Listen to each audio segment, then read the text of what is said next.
What up everyone, Talon here from Airsoft, and today we're going to be going over the G&G L85 A3.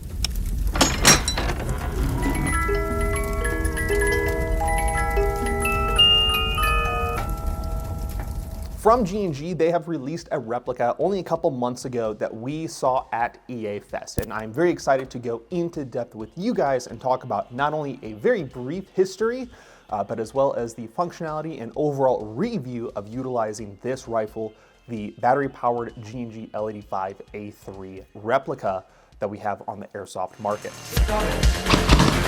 What do you got?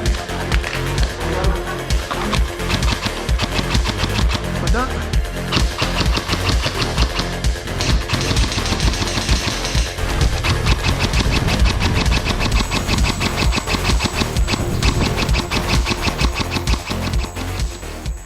Now, a quick full disclosure to all the naysayers, I am going to let you know that this is currently my favorite replica that I have in my personal collection. I did pay for this with my own money. This is not something that is a shop rifle. It was not given to us from G&G. This is something that I bought and paid for. So I do think that that gives me a little bit more validity as to give you a full transparent review and be able to disclose a lot of information that I have gathered in my time playing with it and share that with you guys.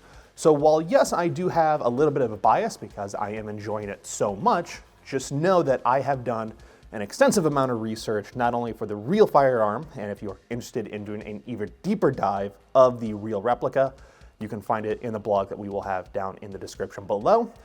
But we're not here for the history lesson. We are going to be here for how does it perform, what does it all include, why is this something that you maybe should consider?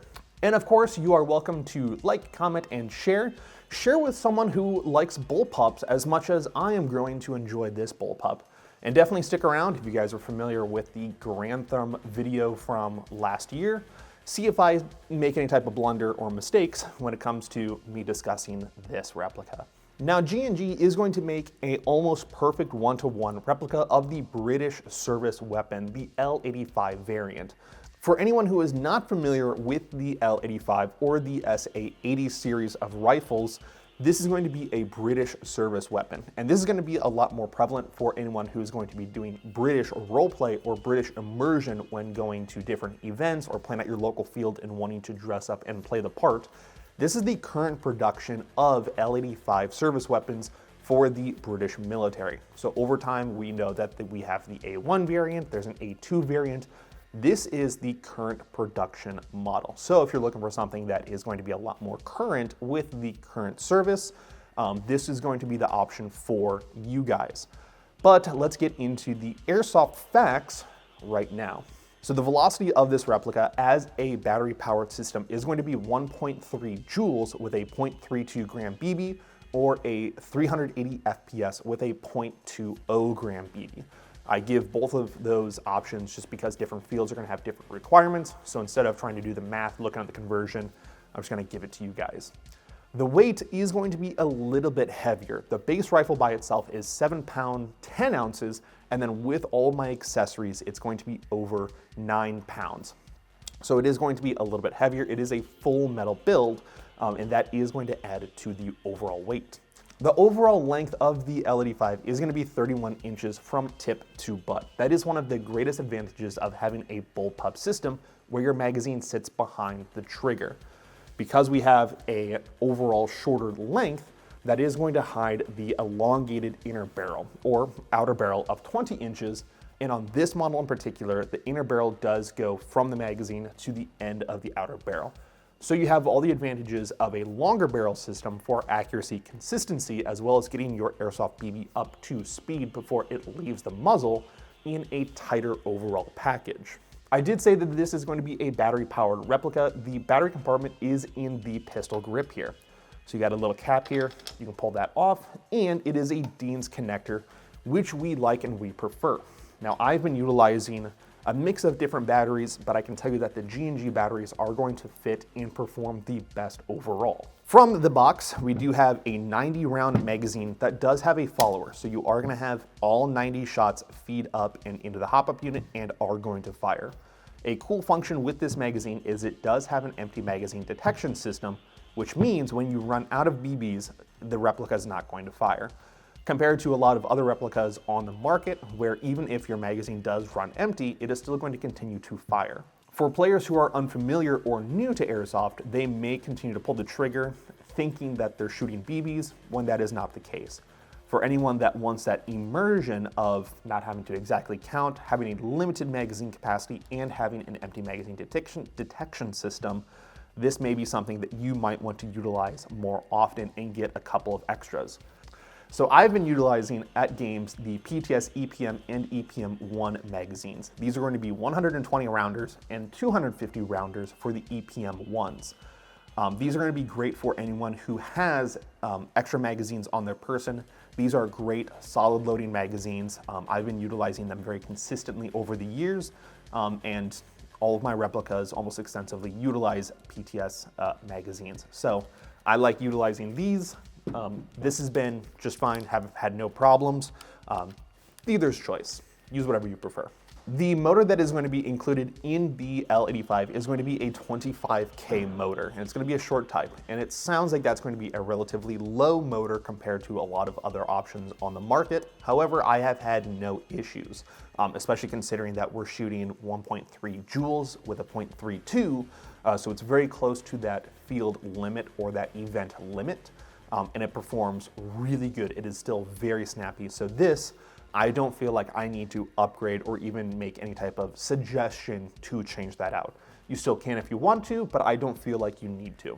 The gearbox is going to be a proprietary design. They are going to be utilizing a brand new ETU MOSFET that is incorporated into the gearbox, and the wires do run through the receiver that go up into your grip here. The ETU is going to be programmable. You don't need any type of special conversion box or any type of software or even app. This is all going to be programmable with trigger pulls, and it is very straightforward. There are only a couple of selections and options, but those are all very, very good options that I think G&G was very aware of, and I'm very glad that they were able to incorporate them into their ETU. I also want to point out that with this G&G gearbox, they do have an elongated cylinder. So it's not going to be your standard version 2 type of cylinder and piston volume. This is going to be longer, kind of similar to like a SR25 type of cylinder. So they do have a lot more air volume to better match the volume of your inner barrel. So you're not under voluming your BB. You still are going to have plenty of air that is going to compress and go behind that BB, getting you up to speed and giving you very, very good performance. And I've been very happy with the performance thus far. So while still talking about the performance, in handling and in getting used to this Airsoft replica, it has been a little bit of a journey. It is something you will need to get used to, not only for the extra weight, but the weight distribution on the rifle itself. A lot of that weight is going to be centralized on the grip itself. So compared to a AR style of rifle where a lot of that weight is going to be centralized forward, even though it is lighter, that weight distribution forward is going to induce a little bit more fatigue. Compared to the L85, which is going to have more weight, it is centralized. It's closer to your body, so it's easier to maneuver and to handle. And that is something that I picked up over the 2 events that I have gone and played with this, Ironhorse and with Reindeer games, which if no one has been to Ironhorse or Reindeer games, you can check out the gameplay that we have featuring those events. You can see that there's a lot more longer distance for Airsoft engagement. While it is going to be in a city environment, it is going to be a more realistic distance between buildings for military training. So for us to utilize it within Airsoft, where it's a plastic BB going through a smooth bore, that accuracy and that consistency at distance is not going to be there, which is very frustrating when going to some of these events. You can see where people are moving, and you would think that you'd be able to close the distance with a BB. Oftentimes, you're just falling short. Going out and actually doing a shooting test, I was actually very surprised with how well this performed, and I want to show you not only handling it indoors compared to a 20-inch barreled AR, but also share some of that footage of what we found. So we're going to roll that.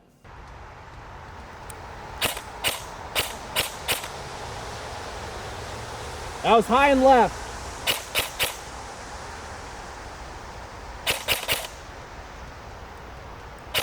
Oh. That was your lower leg? Yeah.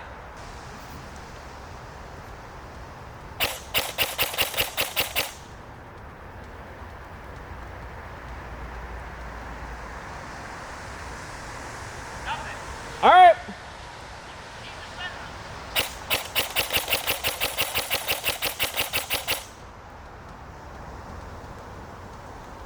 Am I over or under? No, no, shoot.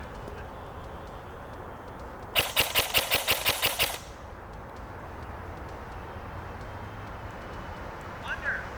All right.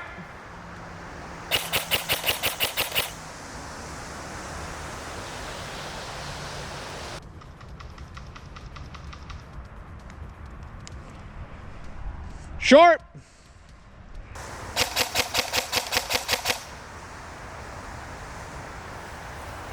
Oh! I was aiming, or the BBs were hitting 10 feet in front of me. And then managed to hit me in the crotch. So here I am, 340 feet.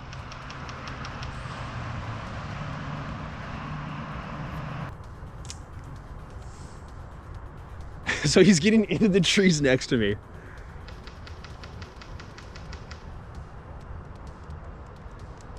I can see the BB's impact in the snow. That's so funny.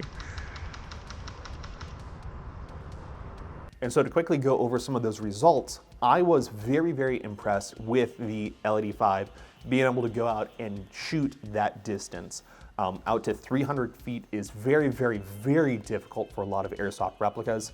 So the fact that it was able to reach it, albeit you did have to increase the muzzle a little bit more, give it a lot more angle for that muzzle to rise. But the fact that it was able to get there was really, really cool. The .28s that I used from G&G were more so floating into the target. They didn't have a lot of weight in order to carry their momentum compared to the .40s, which were able to go a little bit further. And because of that heavier weight, it was able to impact against my body when I was getting shot at. But even then, it is very, very, very soft, where someone would have to rely on hearing the BB impacts rather than actually feeling them. In the footage, you saw that I got shot in the crotch multiple times at that 300-foot distance, and it did not faze me. It was really nothing, which is, don't make a joke about that. But more so to point out that even at those greater distances, if you potentially are hitting someone, there is still a really good chance, if they're wearing ear protection, because grenades go off at those events, there is a pretty high chance they may not feel it and may not call it. So just as a heads up, if you're someone with an elongated barrel system and you're trying to shoot someone at that greater distance, take your rifles out with your buddies to an outdoor field, measure the distance. You can use Google Maps, you can measure the distance, or you can walk it out. Otherwise, get a 100-foot rope and then just multiply that over and test what the airsoft rifles are going to do at those distances. It's a really good metric, and you guys should know what your rifles are capable of. Now, to give you a little appreciation on the history of the L85, a lot of times people are going to look at the A1 or the A2 variants, and they're going to think that this is a replica that is a lot more unique. It's something that carries its age since it was developed in the 70s and adopted in 85. So a lot of that technology and a lot of those accessories were very much dated. And it wasn't until the early 2000s that we got an A2 variant. I say we, I mean we loosely.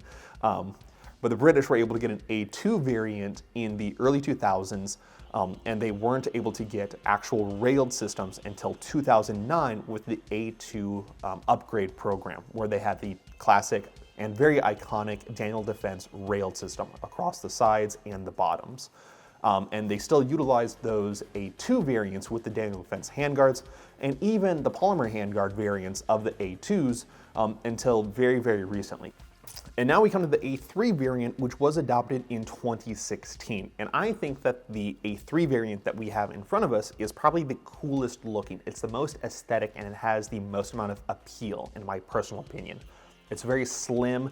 It has a lot of mounting hardware that's on the very front here, which makes it very advantageous for a lot of soldiers, especially in a modern military setting where you want to have very specific accessories in order to do your job more effectively.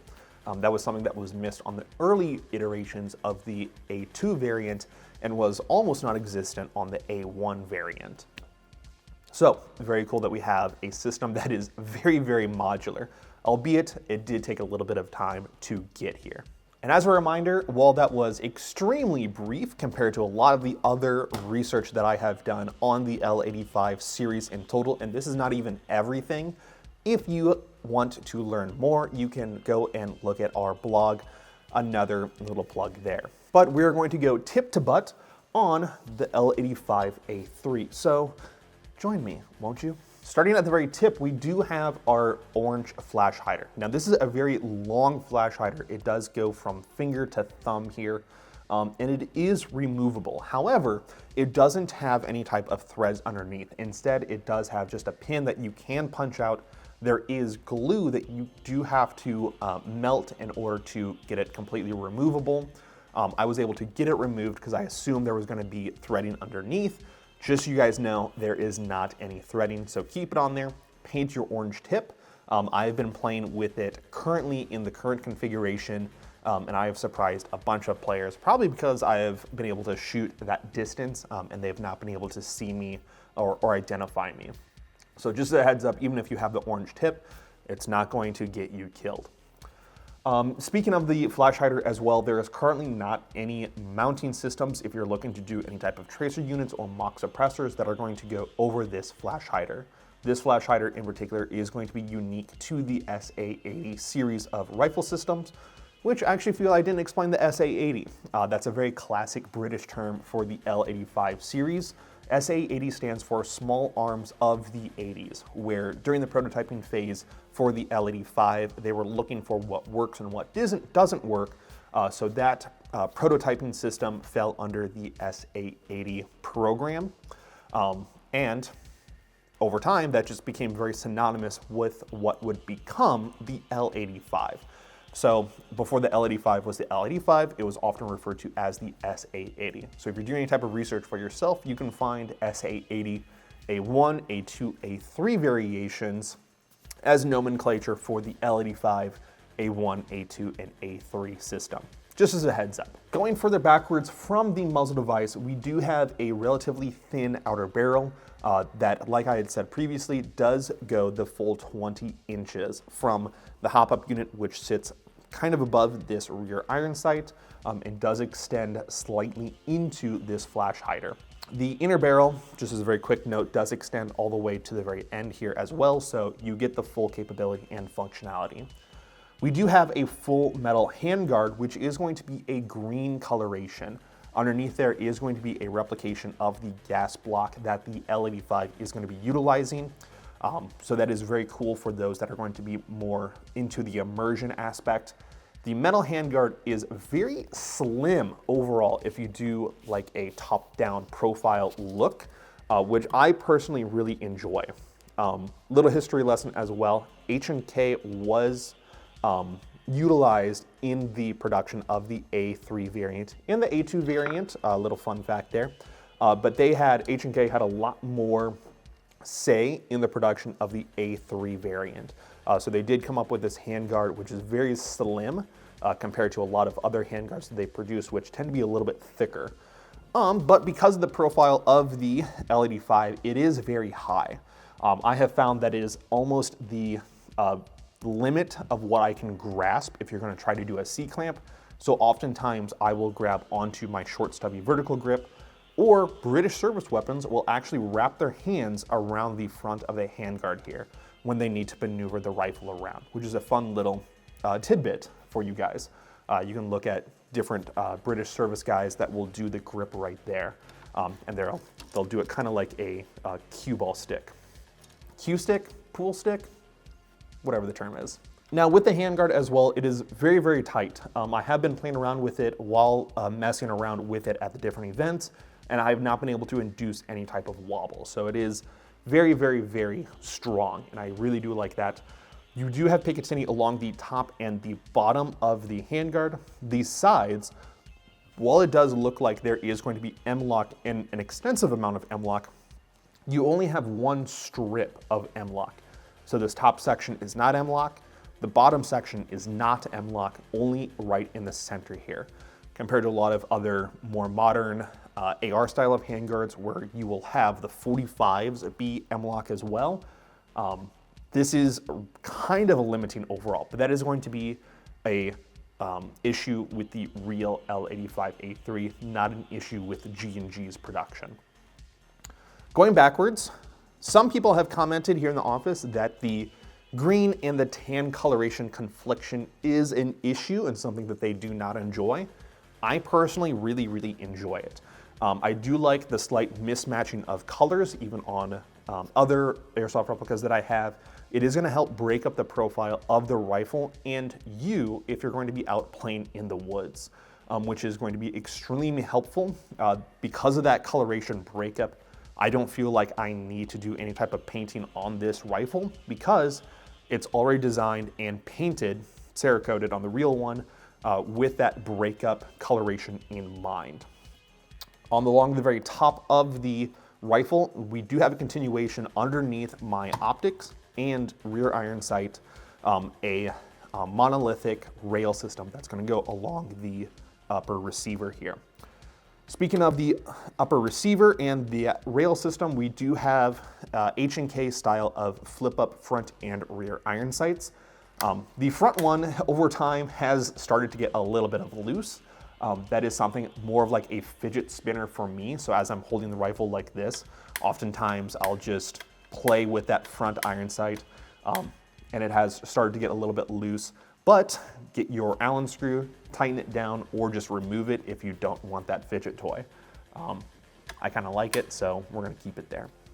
The rear one is going to be an easy detach if you guys are going to be utilizing any type of LPVO or flip to the center or flip to the side magnifiers like I have here.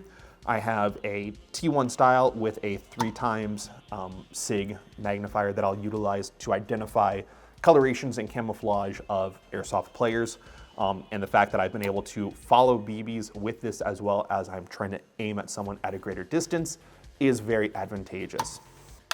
Iron sights are there just more of like a backup and something to keep the rail system looking busy.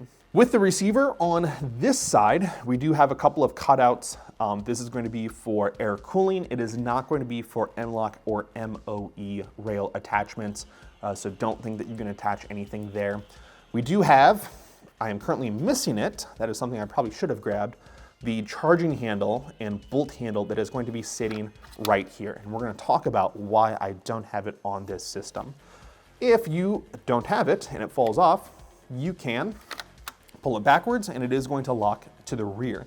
So if you're going to be changing your BB weight, like what we did with the distance testing, you can leave that open and you can make your adjustments as you fire. So that is very easy.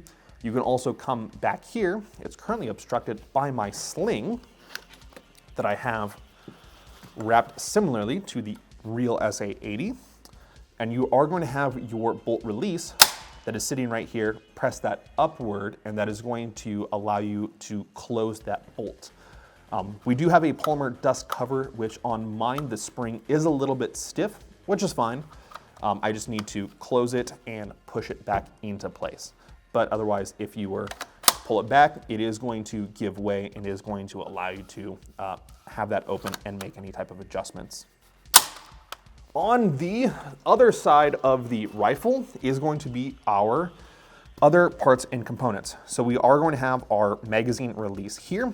This has been a little bit of an issue with me in particular, and I'll get into the reasons why. We have our selector switch back here, and we have an ambidextrous bolt release. Ambidextrous bolt release. So if you guys are familiar with Garantham and when he did his video on the SA80A1, he was critiquing the rifle over the fact that there is not an ambidextrous bolt release. He was under the impression that if you have an empty chamber, insert a fresh magazine, you would need to reach over in order to rack or hit this bolt release. He was oblivious of the ambidextrous bolt release, which has been a feature even through the prototype phasing of the L85 or SA80. So that has always, always, always been there and has always been a functionality. We have our selector switch, which is going to be A or R. A for automatic, R for repetition, which is going to be semi-automatic. Now with the ECU MOSFET, you do have the option to reprogram your full auto into a 3-round burst or a 5-round burst, which is what I have done. If you want to go back to the full auto selection, you'll need to reset the entire ETU by going to the default setting, which is whatever. It simplifies the entire process of having to program the ETU, and there's only so many, there's only 5 options overall for the ETU selection. So even if you have to go to the default and reprogram your active braking or your sensitivity, that's a really, really easy process. Up at the very front of the receiver, working our way downward, we have a cross bolt safety. This is a little bit stiff in my opinion, and if you have it in the safe position, such as your bolt is over on this side here, that is going to make the trigger safe. So if you're holding it and trying to operate it with your pointer finger, like with that, it is going to be a little bit harder and more difficult to do. People that utilize M4 style of rifles know that your safety selector is very, very easy and very adjustable, or very easy to manipulate. On the very bottom here, we do have a trigger, and we do have a large loop for a trigger guard.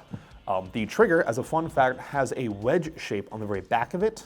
This is something that they changed when they were doing the snow trials, and they realized that any type of packed snow behind the trigger, before they went to the wedge, prevented the trigger from being pulled. So they made that wedge shape so that it could go through the packed snow. Little fun fact, we're all learning. Further down, we have our pistol grip. Like I had mentioned previously, is going to be your battery compartment space. This is going to be a polymer material. You only have so many objects on here that are going to be polymer. You have your grip, you have your dust cover, you have your cheek rest. The butt is going to be a rubber texture. And then you also have technically your magazine, which a lot of other magazines like the EPM are going to be polymer as well.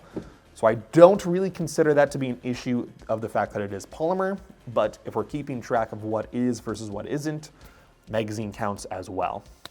Just so you guys know. The battery compartment space is going to be very, very, very thin. And I'm going to pull this guy off so that our stand is not in the way as I hold this backwards. So our battery compartment space is kind of on the small side. So I do run the smaller stick style of batteries, which are going to be anywhere from 900 to 1,000 milliamp hours. My rough calculation over the years has been each trigger pull is going to be 1 to 1.5 milliamp hours. So on a warm average day, this should get me around 900 shots. Now, very quick math, if you guys are running PTS EPM 1 magazines, that's going to be very, very close to the full battery capacity of this battery. I should also mention that with batteries, there is going to be a battery safety system that is built into the ETU, so it does prevent the battery from being fully utilized. In my experience utilizing EPM magazines, I have gone through 4 to 5 magazines before I've needed to swap batteries on this guy, which is very, very cool for a couple of reasons. As you're playing, you are not going to have any type of negative performance when that battery starts to get really, really low.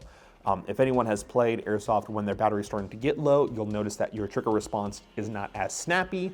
You're not able to get as many trigger pulls, or your trigger pull is going to get interrupted. You might have to do multiple trigger pulls to get a single shot just because there's not enough energy to get the system to fire. And that is all going to be really difficult to deal with while out on the field. So with the L85, you will need to run multiple batteries if you plan on doing larger Milsim events like Ironhorse or Reindeer games. And if you watch the gameplay, I think we have it at one point where I did have to swap the battery out pretty quickly. Just as a note, very heavy consideration having multiple batteries on your person when you go out to play.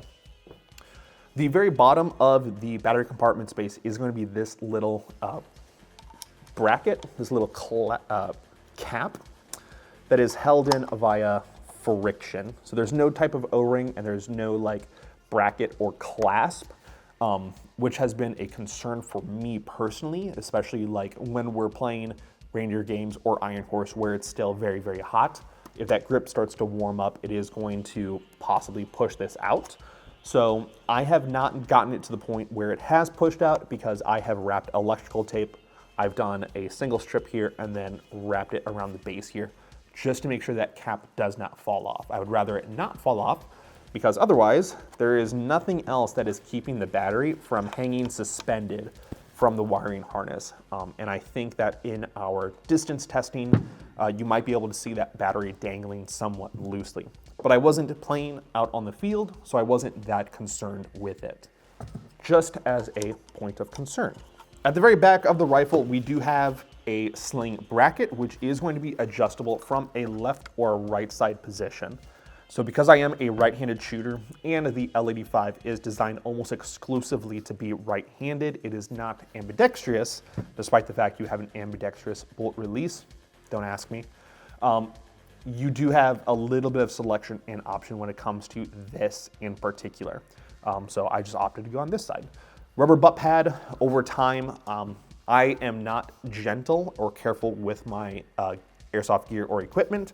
I like to spend a little bit more on my rifles to get something that is going to guarantee longevity and performance. So I do spoil myself in that regard, and know that, you know, if I have it in my collection, it's going to be something that lasts a long while, and it's something that I wholeheartedly endorse and suggest that you guys pick it up as well if you are interested. But having it in my shoulder as well as resting it on concrete, on walls, resting up or digging it while I'm moving through the field, if it catches on the concrete as I'm passing it through a doorway or a window, it has been holding up fairly well. There's a couple of marks on the very edges here, but overall for a hard rubber, it is working very, very, very well. And that is what we have for a tip-to-butt rifle. Talking about the internals, I want to let you know really quickly that if you want to disassemble your rifle, it is going to be this top pin and this body pin right here. So punch those two out in particular, and that is going to allow you to separate your lower receiver from your upper receiver. And you are going to have your upper receiver and your handguard come off separate from your grip to your butt pad that is back here. Inside of the L85, you are going to get a rotary style of hop-up unit. So like I had shown over on this side here, you do get the nice rotary style of hop-up. With G&G classically, you do have the different positions that are going to click into place. So it is not smooth and loose like the Max style of hop-up unit. There are actual positions that you can hold that position and it locks itself into place. It's pretty easy to adjust, even sitting here blindly just fiddling with it, so you can be aiming down the rifle, shoot. You want more hop or less hop, just reach over and make those adjustments. Easy peasy. The inner barrel is not a tight bore inner barrel by certain definitions, but it does elongate through the entire rifle barrel, which again is going to lead to more accuracy and consistency and give you that distance that you need. So on the cylinder of the gearbox, there is not a large port. There is going to be a very small one on the very back. As you fire it, that is going to allow air to come into the cylinder and give you fresh air to compress and send behind the BB, which is a good and necessary part. If you look at other airsoft cylinders, specifically for the M4s, oftentimes they will have different cuts in different positions, which is going to limit how much air volume you can compress and send behind the BB. The fact that they have maximized to have as much cylinder volume as possible has led to very, very, very good performance, and I do really, really like the performance. The proprietary gearbox is going to be a split design, so you will need to do a couple of pin pushes in order to separate the upper part of the gearbox to the lower part of the gearbox. The upper part of the gearbox is going to be your cylinder, piston, and spring system. So it is very nice and convenient that you don't need to get everything completely apart. It is not a quick change spring system, so you will still need to utilize some tools and still be very careful when you take that apart. But it is going to be faster compared to some other brands where you need to take everything apart.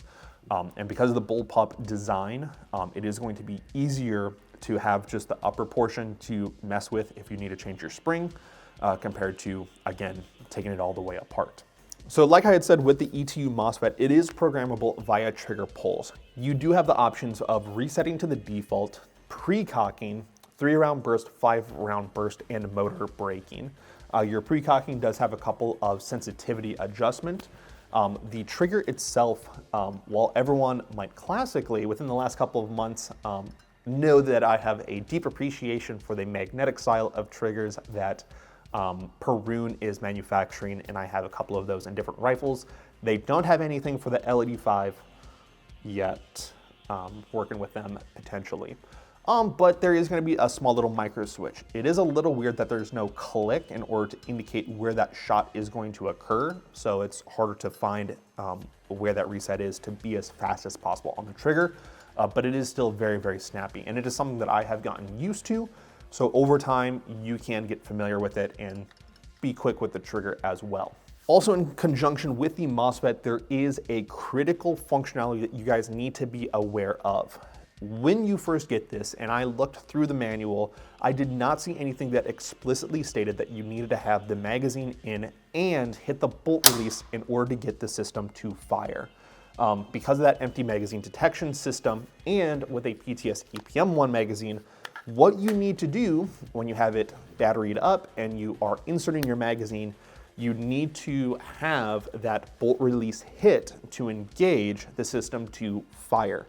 Otherwise, if you have the magazine out and you have the bolt release hit, it is still not going to fire. There is a micro switch on the very back inside of the mag well that is going to be there to indicate if there is a magazine in the mag well. So it is very cool that it does prevent any type of negligence or accidents that could occur if you are off the field or in between games. It's good that they have implemented that, but it was something that I needed to learn, and I learned pretty quickly that you need to, when you have your magazine in, hit the bolt release. Or if you want to dry fire it, have the bolt release and that button in the inside of the mag well pressed, and then you need a third arm to pull the trigger. So that is the only weird thing with the L85 in conjunction with the ETU. So that is the overall base rifle in its functionality, as well as parts components that I want to go over with you guys. Now I want to be transparent with you guys, and I want to talk about some of the issues that I have encountered when playing with this. So if you guys run into those issues, you know how to handle them instead of sending us here at Amped or G&G a couple of DMs wondering what you're supposed to do. The first one was kind of a pro and con with the ETU MOSFET in particular. Good that it has that safety feature, bad that they don't have it listed in the manual or made very clear and evident that you need to have those things occur. I did have an issue with the, going back up to the front with the threaded barrel. I really wish that they could have incorporated a threaded barrel system. When talking with G&G, they talked about how the L85 is not that popular in the US. So I understand that they're gonna save a little bit on cost and just not incorporate it, especially if it's not something that is very prevalent and popular. And it is something that we can do as far as a custom modification. You can get a tap set in order to get your 14 counterclockwise threads on the underside of the barrel here. I just really wish they had that incorporated. I currently have a Q-tip neck or body that is currently holding the flash hider to the outer barrel. I can see if I can quickly pull that out, and it's not coming out. But yeah, just a very quick and dirty pin or way to hold the flash hider to there, because I lost the original pin when trying to get the flash hider off. Again, assuming that it had the threaded barrel. The magazine release, I touched on this previously really briefly, but this has been a point of issue as well with me. When you are running up against gear, and once again, this is a right-handed exclusive rifle system, That magazine well, even though on the A2 and A3 variants, they did include a magazine release hood that is supposed to prevent and help with cutting down on accidental magazine releases, it was something that occurred more than a few times while out and playing. Now, the way that I have my gear is I do have a lot of magazines and a lot of things on the very front of my plate carrier. When this L85 first came out, or at least as the L85 A1s came out, the British military were utilizing chest rigs most often. So they didn't have a lot of gear on their front to accidentally press up against that button. Over time, that was a point of issue, and they did incorporate that hood in the upgrade in the early 2000s. So good that they incorporated that and they were able to find that that was an issue. The magazine release on the Airsoft version is still very, very sensitive. What I've noticed as well is that if that does get hit too often against your gear, and I've been able to, sitting in the office, maneuver this magazine release button up and down, there is a single bar that is going to be holding your mag release button to the rifle. Over time, that bar is going to start wiggling its way upwards, and there is no retention pin or bolt or nut that is going to be on the very bottom of this bar to hold it in place. A little bit of an issue in my opinion. I get in testing that that was not an issue and there was enough spring tension to hold that in place, but I do know that my mag release button was starting to come off and out of the rifle. So good thing I caught it and I just pushed that pin back down and into place. Actually, it was just starting to come out right there. So if that does come out and your magazine does not stay in, look at that bar. On my rifle in particular, the ambidextrous bolt release on the left-hand side here does not work any longer. I don't want to say that this is a G&G issue in particular. While messing around with it in the office, handing it to different people, I do think that there might have been an accident where someone pressed on this a little too stiffly or a little too hard, and it broke something on the inside here. So I'm not going to say that's a G&G issue. The regular right-handed one is still going to be operational. So when you insert a fresh magazine, you still need to do the really bad Garand thumb reach over and hit the bolt release. So if you see me do that in gameplay, it is not correct. However, I just need to do that with this replica. And the fact that I have 120 rounders, 180 rounds or 250 rounds means I am hitting that bolt release not very often. So I am okay with it. This rifle does suffer a lot from EPM1 mid-cap syndrome, which means there is too much spring tension on the BBs as it loads up into the hop-up unit, and those are pressing up against the nozzle, and the BBs are going to droop out of the inner barrel. So out of habit, I am going to fully load my magazines, but before I put them into the L85, I need to download them, which means I am just splashing a couple BBs out in order to relieve that tension before I insert the magazine into the L85. It takes about 30 BBs before it can resolve some of that pressure on the EPM magazines. On the EPM ones, it's closer to 80 BBs just with all of that spring tension. So if they are not firing, double check what magazine you're utilizing and you're not putting too much spring tension on that nozzle. The bolt handle that I have mentioned that I am missing, this is a point of issue with a lot of people. People have critiqued that that part should be more reinforced. I've come to rationalize it because that bolt handle does stick out really, really, really far. That bolt handle is going to be a polymer material. I suppose that could be the other, or an additional part that could be listed as polymer. But the fact that your imitation bolt is going to be all metal and your charging handle is going to be polymer, in transit, because it stuck out so far, it did get knocked and it did bend and break. So I would rather have it that the bolt handle bends and breaks rather than the actual imitation bolt itself.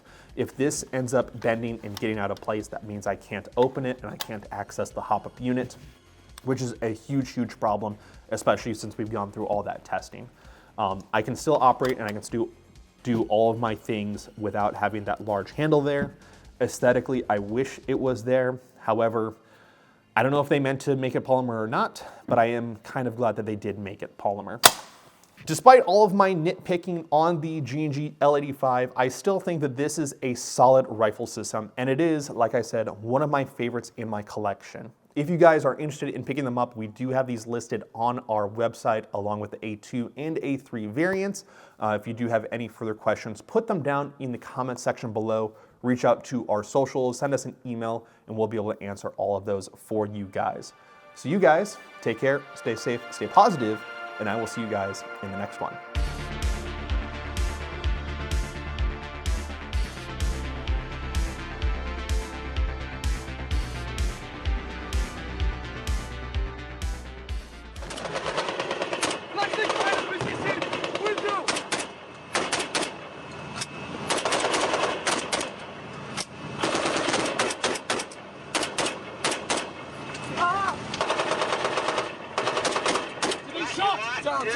He's got a round. He's got a